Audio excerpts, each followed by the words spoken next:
Hello traders, Gary Wagner here just after 11 o'clock in Honolulu, 5 o'clock in New York. It is Thursday, May 16th, 2019, and this is the daily report for gold and silver. A landslide cascading falling prices today is the best way to describe the precious metals, with gold losing almost a full percentage point.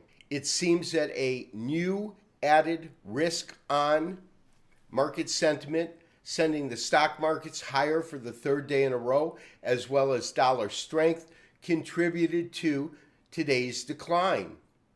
Let's take a look at our current pricing. Gold lost $10.80 and is currently trading at $12.87.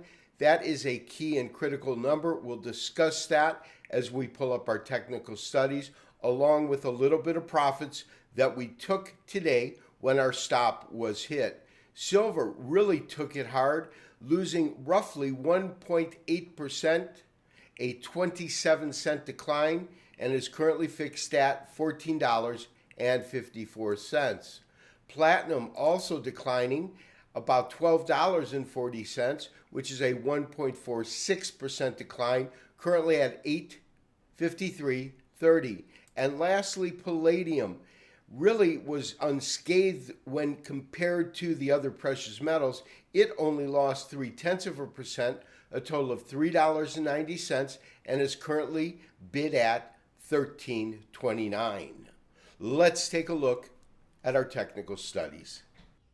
Traders, a strong U.S. equities markets along with dollar strength really motivated sellers in terms of gold and precious metals pricing, and bullish market sentiment and buying in terms of U.S. equities. When we take a look at this week so far, that began on Monday with this large green candle here, and of course that green candle really took pricing to the highest point that they had been in since the middle of April. However, from there, we saw some absolute resistance come into the market just above 1,300.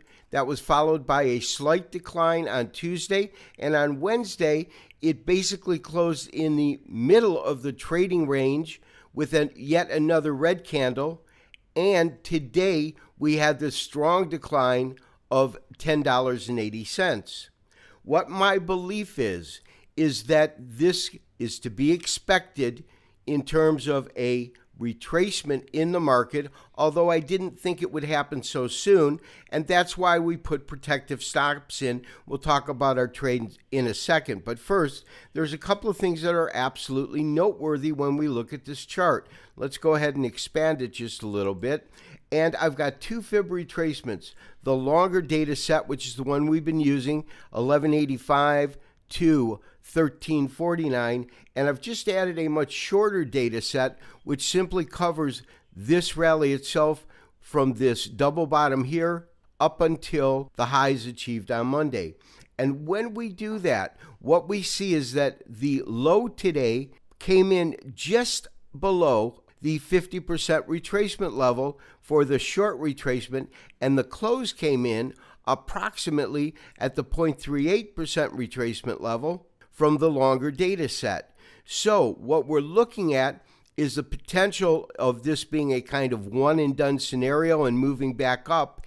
If it does not, what we want to look at is the 0.618% retracement. And I've just put that retracement level up. We can see that that occurs at $1,280 per ounce. And that is to say that if this correction continues deeper, its next level that it will go to is most likely 1280, which takes us to our current trade and the outcome. We did enter a long position at 1285. We had an OCO order to get out at 1310, and we moved our stop up to 91. Our stop was hit today at 91.13, and that amounts to a little over a $6 profit, or $600 per contract. Although I had hoped that the market would trade as high as 1310 before retracing, that was not the case, and therefore we got out with less profit than I had hoped for, but nonetheless it was a profitable trade, and Based on our current technical studies, we should have an opportunity to re-enter from the long side either at $12.84 or at $1,280 per ounce. We are looking at a daily Henkin Ashi chart of gold futures, and we can clearly see that there is a pivot that occurred today. Obviously, we went to red. However, when we look at the Elliott wave count, which is currently on the screen, it still indicates that we are in a final fifth wave, that this fourth wave concluded at this bottom here at 1267. And it still is indicating a pretty strong target in terms of upside potential for the fifth wave, which would take us to or above the current yearly high.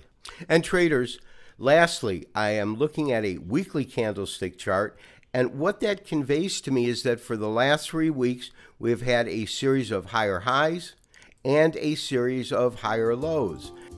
This is Gary Wagner wishing you, as always, good trading. We will talk to you tomorrow for the weekly wrap-up and review. Have a great day. Bye-bye.